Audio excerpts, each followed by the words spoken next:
புதுக்கோட்டை மாவட்டம் திருமயம் அருகே சாலையை கடக்க முயன்ற டூவீலர் மீது வேகமாக சென்ற லாரி மோதிய விபத்தில் 2 பேர் உயிரிழந்தனர்.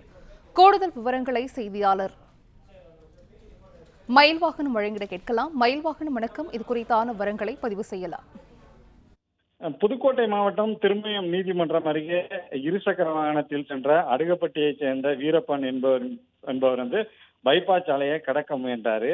அதாவது மதுரை தஞ்சாவூர் பைபாஸ் சாலையை கடக்க முயன்ற போது எதிரே மலக்குடிப்பட்டியிலிருந்து கல்குவாரியில் உடைக்கற்கள் ஏற்றி வந்த லாரி மதுரை தஞ்சாவூர் சாலையில சென்று கொண்டிருந்தது. அப்போது அந்த வீரப்பன் என்பவர் மீது மோதி மற்றொரு சாலையான தஞ்சாவூர் மதுரை சாலையில சென்று கொண்டிருந்த ஒப்பந்த ஊழியரான மின்வாரிய ஊழியரான தன்ராஜ் என்பவர் ஓட்டி வந்த இருசக்கர வாகனம் மீதும் மோதியது. இந்த விபத்துல 2 இருசக்கர வாகனங்களும் நசுங்கி இருவரும் சம்பவ இடத்திலேயே உயிரிழந்தாங்க. இந்த விபத்து தொடர்பாக தகவல் அறிந்த திருமயம் காவல்துறையினர் சம்பவ இடத்திற்கு விரைந்து சென்று அந்த விபத்துல உயிரிழந்தவரோட உடலை மீட்டு திருமயம் அரசு மருத்துவமனைக்கு உடற்கூறு ஆய்வுக்காக அனுப்பி வைத்தனர்.